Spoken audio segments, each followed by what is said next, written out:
Let's go over how I spent my money this week as a 40-something-year-old corporate girly that would like to retire in 8 years but has no retirement savings, is $95,000 in debt, $85,000 of that is student loan debt, and the rest is in credit card debt. It's 2025! This is like my first budgeting. It's not a budgeting video, but, it's budgeting content. It's my first budgeting content video of 2025, y'all. I'm so happy to be here. I am still a tiny bit sick, but I'm feeling much, much better. I'm like at the tail end. I just got a little bit of sniffles that I'm trying to get over. We need to update on my student loans, y'all. I applied for the Borrower Defense Loan Forgiveness Program, whatever they're calling it, Borrower Defense Program, in August of 2022, and it's 2025. And I still haven't gotten my loans forgiven. What happened is I applied for the program in 2022 in August, like I said. Maybe we should backtrack a little bit. I went to University of Phoenix way back in 2007, 2008, somewhere around there to like 2010. I only went for like 2 years, and I got a degree from Axia, which is their like community college, like associate's level. So I got that degree, and then I got a degree on their bachelor's level program as well. And I feel like I got defrauded. If you went to University of Phoenix during that time, you will understand what I'm talking about. There was so much that now that I'm like, oh, that makes so much sense. Like, I totally feel like I was defrauded now that my frontal lobe has developed. I am not blaming anybody. It's completely my fault that I went to that school and I got taken advantage of. And now I think from University of Phoenix, my student loan debt from them, I think, is about $60,000, $70,000, somewhere in there. And then the rest is WCU, which is Western Carolina University, which is in the mountains of Western Carolina, North Carolina. Did not get defrauded from there. That helped me get my jobs that I've had since I graduated in 2014. But since I feel like I got defrauded, in August of 2022, I applied for the Borrower Defense Program. Shortly after that, my student loan servicer sent me an email saying that my application was accepted and that it would go into pending status while it was being reviewed, and eventually, hopefully, my loans would be forgiven. Well, all of that got held up with whatever Biden was doing in the Supreme Court. And now Trump's coming into office shortly in, I don't know, it's the 5th. So in like 14 days, 15 days. The Borrower Defense Program is not going away. I know that Trump doesn't want to give student loan forgiveness, but Borrower Defense is for people that got defrauded from their universities, and that is not going away. I don't know what the status is. I've called and stuff like that, and they always just tell me oh, it's under review. We'll let you know if we need anything else or we have any questions, we will email you. So basically I just have to wait. There's really nothing I can do besides keep calling, keep emailing.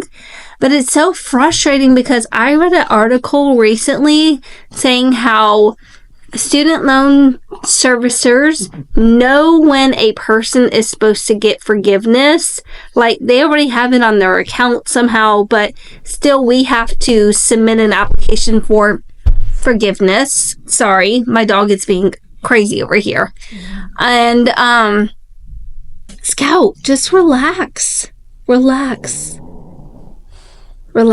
And so I have submitted the application and I'm just waiting.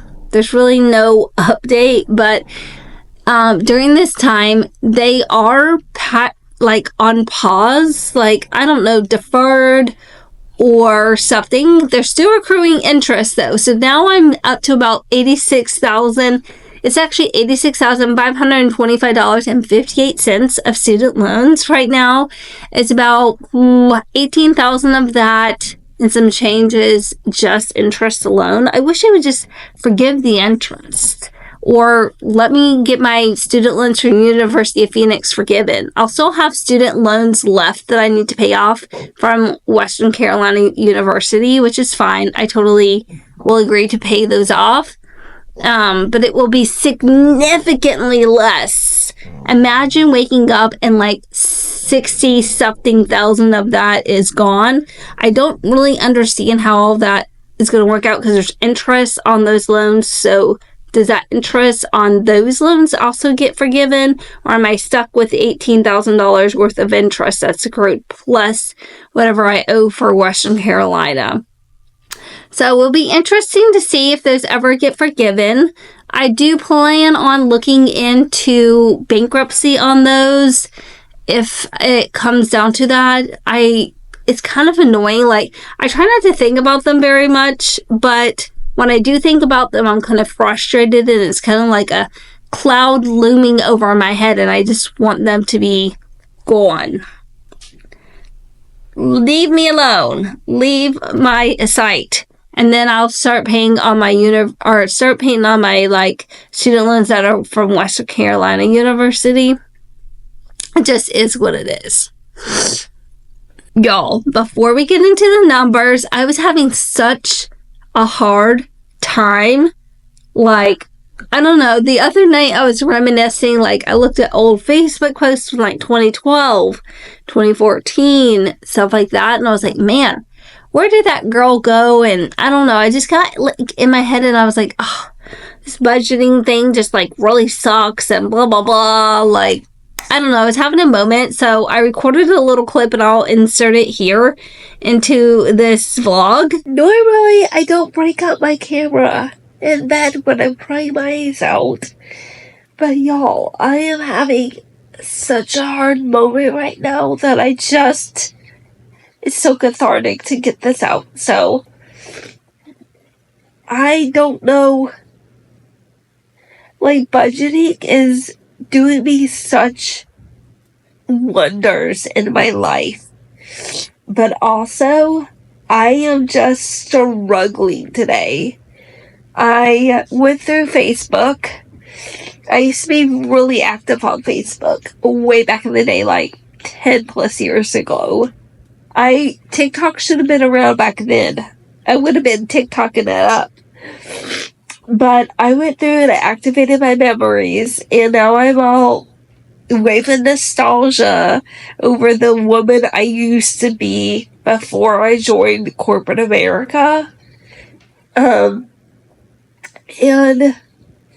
I don't know. I just feel like this budgeting thing is restricting me.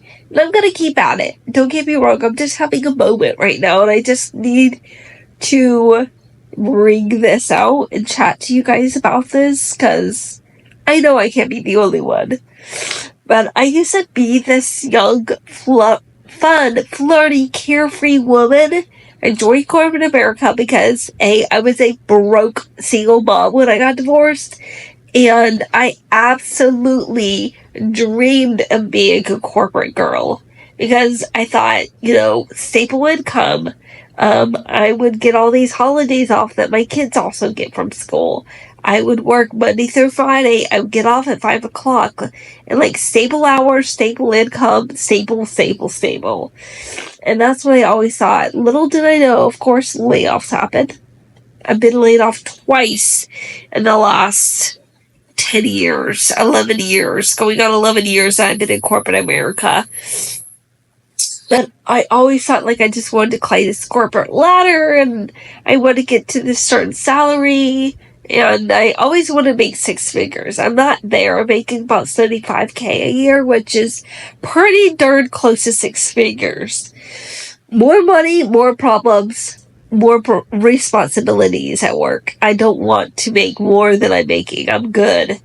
But the me now doesn't want to make more than I'm making. But I'm just feeling like, I don't know. I'm just feeling, I know this is rambling, I know I'm rambling, but I'm feeling like the budgeting is also just restricting who I want to be. But it's like, damn, I have to do this or I'm never going to be able to be the girl or to be the woman I want to be and get back to. The fun, carefree girl, because I've made so many freaking terrible life decisions to land me where I am financially, and I have to get back. I have to. Not that I wasn't in debt then. I just didn't give a shit. And now I do because I'm, 42 and I'm supposed to care about these things. I don't know. I'm going to log off for the night. I'm going to be better tomorrow, and we're going to get our finances together this year, and we are going to get our expense tracking done on Sunday like we always do. But I will see you on Sunday, and hopefully I'll have a better attitude about this, because I want to quit. I want to quit, but it's not going to help me. I have no reason to quit. It's not going to make me rich if I quit tomorrow. Like, I'm just being dumb. Okay, I'm going to go to bed. Maybe I'm being emotional. I don't know. I was just having a low moment. I'm feeling much better now. And I understand, like, budgeting is a necessity for 99% of the American population. Probably more across the world. I don't know what it's like in the other countries too much because I live in America where everything's expensive and all of that. But I want to say a lot of people probably need a budget every single month, and I was just having a moment. I'm back on track, y'all. Okay, it's time to get into the numbers, but right before we do, let's go over a few things. I'm 42 years old. I live in the Tampa Bay area. I'm an empty nester. Y'all, my daughter just left for, like, basic training, basically. She, I've said this before, she was like a 1 point or 2 away from passing her ASVAB. So what they did is you can go to like the school for a couple of months and you have a couple of times to test out. And once you test out, then you go straight into basic training and then you graduate that and go to your AIT, which is your school that you learn your MOS, which is your job. So she's in the school to be able to pass her ASVAB right now. She called us yesterday. Oh my God, it's so exciting. She was so cute in her uniform, and it was so good to see her face and hear her voice because I literally haven't heard from her all week long, which I totally get. Like, that's what they do. And it was so cute. But also, I have a French bulldog named Scout. I'm obsessed with her. I paid off my car in 2023, and I make about $75,000 prior to taxes. I am a salary employee. I think that's everything. Okay, now we're going to get into how I spent my money this week. Just to give a little recap on my income, I brought $588.82 over from last month's paycheck. I'm a salary employee, and after tax and after my high yield savings contribution, I bring home $1,950.59, and I got paid out from Amazon this month of $30.88, bringing my total income to $2,570.29. Y'all, this is a short little recap. Okay, what I spent week 2 of January, and I'm saying week 2 because the last week of December plus a couple of days into January, it was like a crossover mix-up week where I went ahead and broke into the 2025 budgeting template. Also, if you haven't gotten your 2025 budgeting template, I am linking my Stan store in the description of this video. Go over there and get yourself a 2025 budgeting template. You'll be able to see each and every single month. It's exactly the same. I've built out the entire template.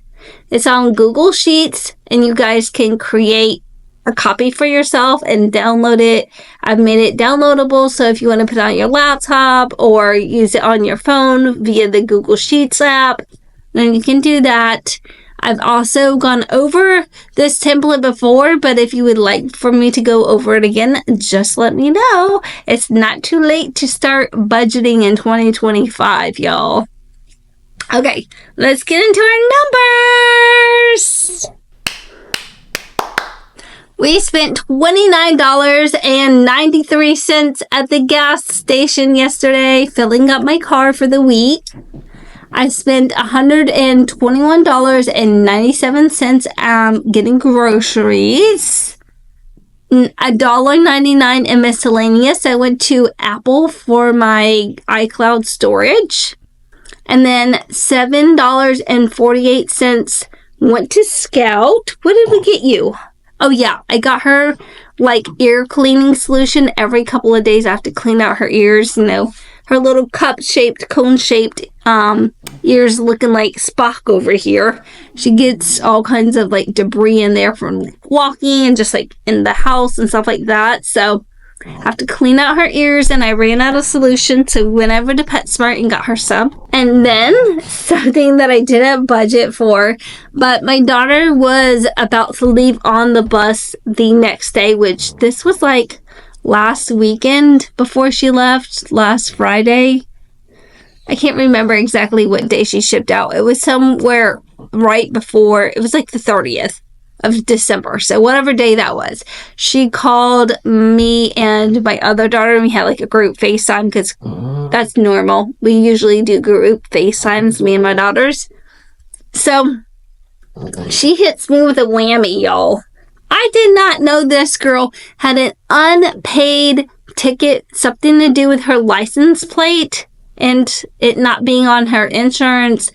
I don't really know the full scoop. She didn't explain it very well to me, and she probably just doesn't understand it either. She said she had fixed a problem, but that it was still showing up on their end, that it wasn't fixed in South Carolina where she was. So she ended up getting a ticket, and she asked if I would take care of it because she was afraid it was going to hold her back from being able to leave for the Army. So I paid $158.64 to take care of her ticket. So I was not budgeting for that. I do think that, she's an adult, she should take care of this stuff. And I'm kind of hoping the military will teach her a little bit of discipline, honestly, about stuff like this. So all in all, I spent $320.01. And that leaves me with $313.50 that is going to go right back into my checking account and stay there. Every time for like the first of the month paycheck, which I'm counting this payment, even though I got it at the end of December, like 27th or something, I'm counting it as the first of the month because it helped pay my rent and stuff like that. And I didn't get to use it for like free money. It was not a free money paycheck. So because of that, the first of the month paycheck, whenever I get done doing like all of my shopping, groceries, gas, all of that kind of stuff, all the spending for the first 2 weeks, then what I do is keep that money in my checking because I like to have a little bit of a cushion, and I spend a little bit of money between that ticket that I had to pay for my daughter that came out, stuff that I've gotten for Scout over the last few weeks ago, her birthday when she was here before she left for the military, stuff like that. So I'm trying to build my little savings back up. It's about $2,000, and I really like to keep it at $2,500. I feel a lot more comfortable. So we're going to keep that money back into there. Right now, I think it's at $2,200 or something. I'll put a snapshot of what my bank account has in it right now. But that is all for this week. I love y'all, and I will see y'all next week. Mwah! Bye!